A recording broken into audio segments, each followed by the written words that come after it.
Good evening, and I would like to welcome you to this exclusive interview. I'm honored, greatly honored to have an interview with Minister of External Affairs from India, Dr. S. Jaishankar. Very welcome to Tanzania. Thank you very much. And thank you for giving me time to have this exclusive interview with you.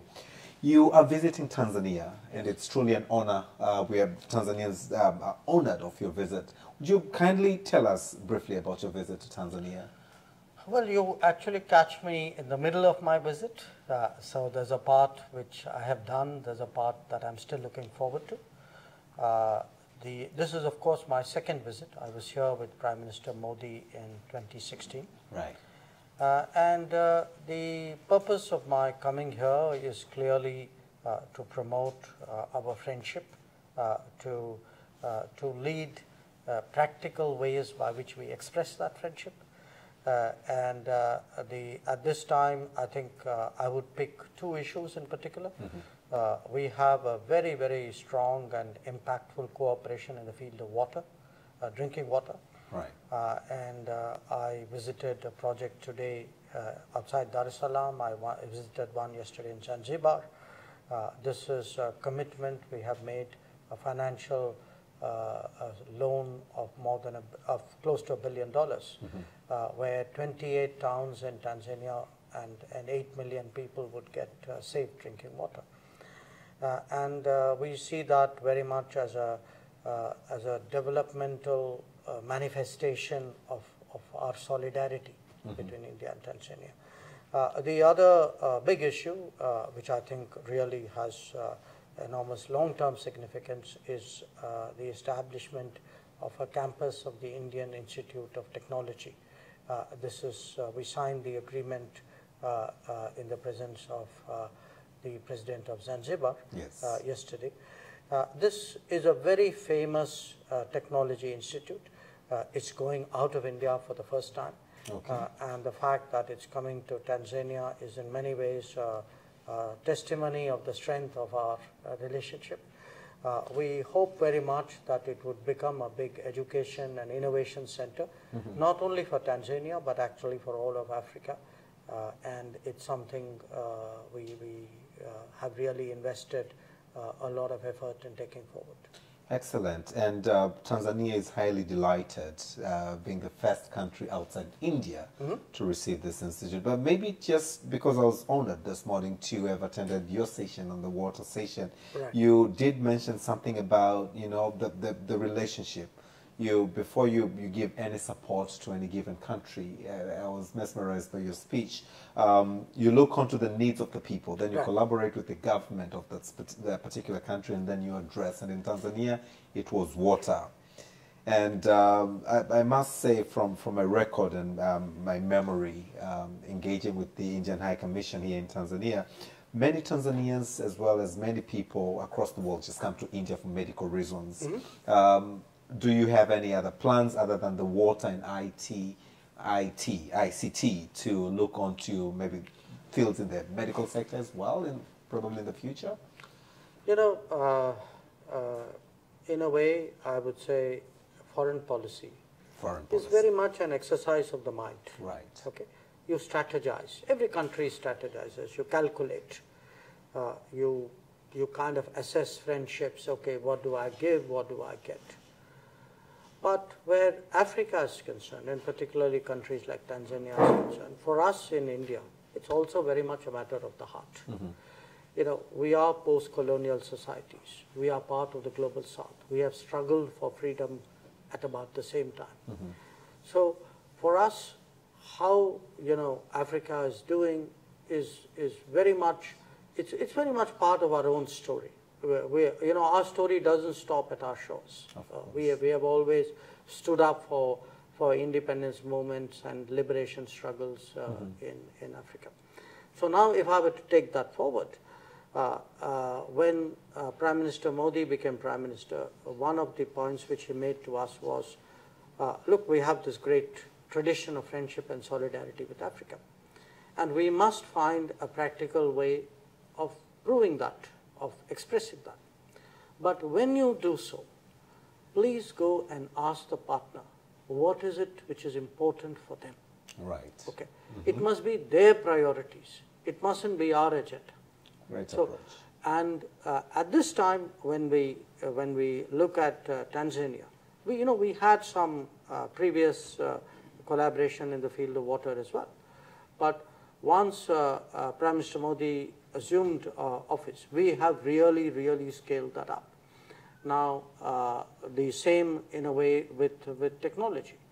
Now, we see that, for example, in the field of health, that it can be sometimes a gesture of support. I Absolutely. mean, we are soon going to be gifting 10 ambulances. Oh, wow, okay. But if you are to create a long-term sustainable system, every country needs hospitals, every country needs the human resources, you need medicines at an affordable cost. Right. And we are today building a cost-effective health system in India, Okay. just like we are doing a big water mission in India. So as we are sharing our water experience, maybe in the future we could be sharing our health experience or our digital experience as well. We look so much forward to that. Your Honorable Minister, one of other things that Tanzania really takes pride in interacting with India is the trade relationship that we have. Yes. India remains one of the best partners that Tanzania has ever had for the longest time, traces back even before independence. Sure. How do you how do you see that grow in the coming years? Today, 98% of the tariff lines of Tanzania have duty-free access to India. Okay. We are your biggest export market.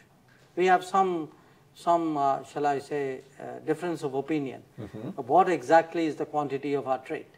Our calculation is higher than yours, but doesn't matter. Whichever calculation you take, Right. we are your biggest export market. Okay, you are among possibly the biggest export market for us Right. in Africa. Now, one part of it is to make it easy to export, but it's not only the rules and regulations. We have to create more activity. We have to get more businesses to commit investments. So part of what I was doing today was also, I got along a business delegation. We had them interact with Tanzanian businesses.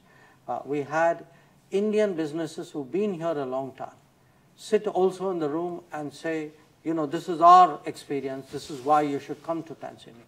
Right. Because look, you have political stability, you have rule of law, you have today an increasingly investment-friendly outlook. We would now like to see that translate into acts of confidence by business. So how do we grow trade? To grow trade, we have to grow investment. Absolutely. And I'd like to do both. This is an exclusive interview with Dr. S. Jaishankar, Minister of External Affairs of India, and we're looking onto the bilateral relationship on his visit to Tanzania. Honorable Minister, we are also noticing new developments, of course, in the lines of defense and education. Sure. You've mentioned about the IIT. Maybe you want to highlight on the defense side. Sure. It's interesting. My visit also coincided with that of a ship from India. All right. The ship is a ship called INS Trishul. It was in Zanzibar when I was there, and by the way, it's just out in the bay. Okay. You can see it from this window. Oh, wow. Okay. And the ship visit is an example today of how much our defense cooperation has grown. We have actually a military training team here, has been there for some years. We have helped to work with your command, and staff college to develop a more active, more contemporary curriculum. But I feel that today India is increasingly a producer of defense equipment. Okay. And what we make would in many ways be more relevant, given its upkeep and maintenance. So we would really like to see a day when the Tanzanian Defense Forces actually look to Indian equipment in a more practical and a sustainable way. It's happening a little bit with some of your neighbors, but I think for us, Tanzania is such an important partner that your decision there would be very crucial. On education, I must tell you, I've just been amazed at the number of Tanzanians who have done either long-term or short-term courses in India. Absolutely. And it started with my arrival yesterday in Zanzibar. At the airport, I met people. You know, when I was meeting with the ministers of the cabinet of Zanzibar. And today, we just come out of a function where we had an alumni association of people who've studied in India. We are doing about 770 scholarship offers a year. It's our biggest offer in Africa. Wow. But it's something, you know, this is one area where you don't stand still. You know, every year there's a new subject or a new focus. Today, for example, there's a lot of interest in cybersecurity. There's interest in bioengineering. So we would like, you know, Tanzanian students to go there.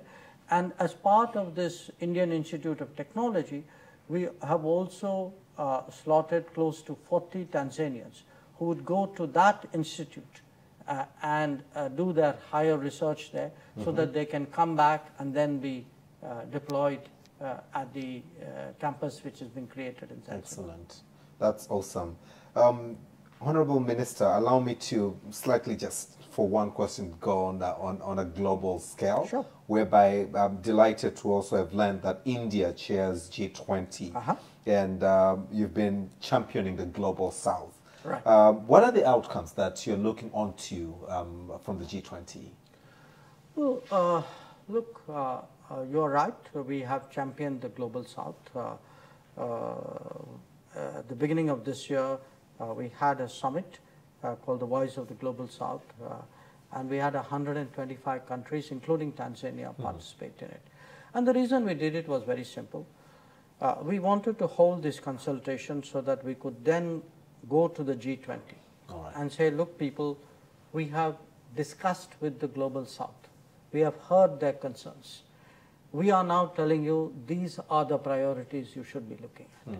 Because we are not convinced G20 is focused completely on the right issues. Right. And to us today, you know, food security, energy security, debt, trade disruptions, these are the big issues of the world. You know, we are in serious danger today that countries are falling behind in the pursuit of sustainable development goals. Countries will not be able to keep their Paris commitments. So we have to make money available. We have to make money available for health, to education, for water. Right. We have to make it available for climate action.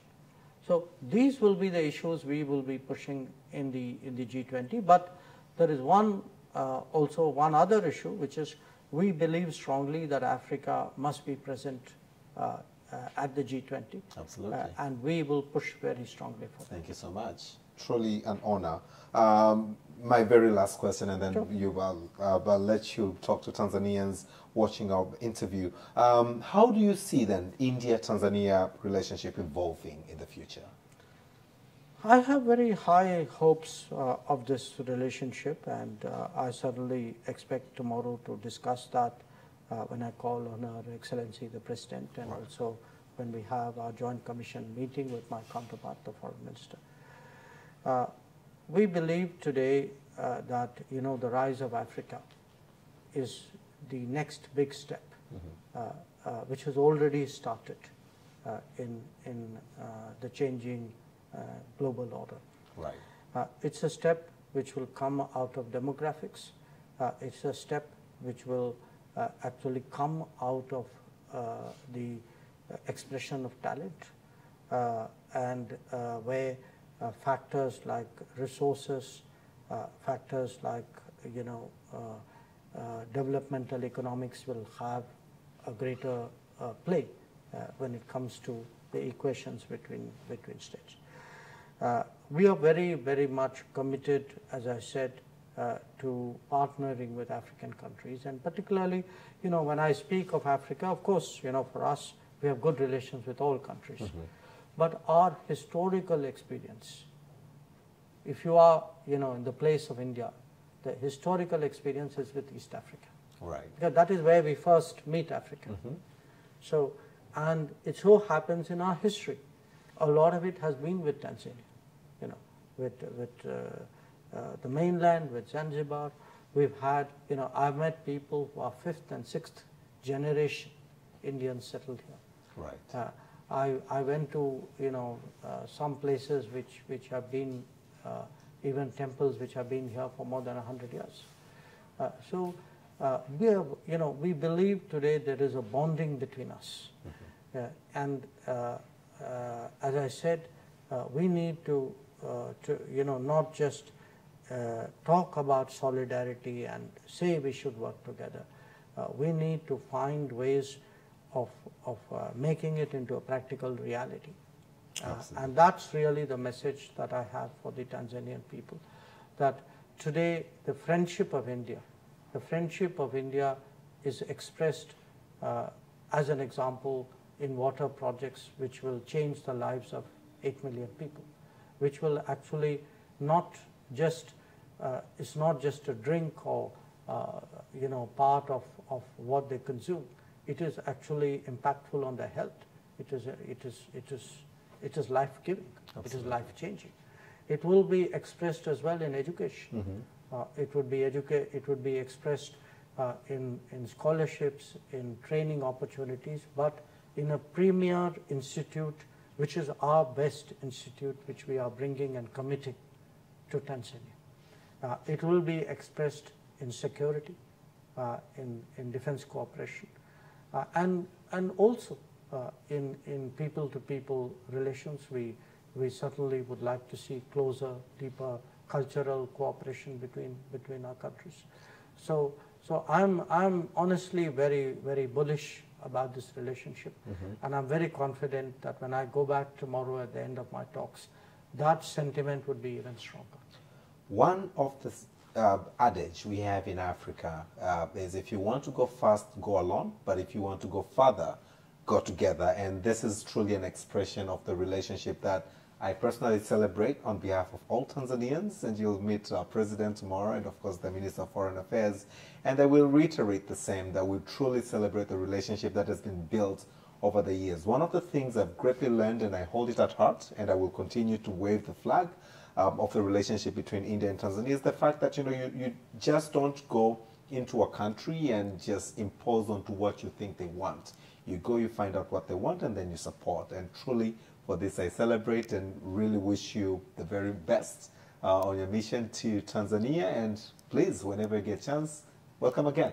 Thank you. It's been and that marks the end of this exclusive interview. I am your host, Austin Makani, and thank you for watching.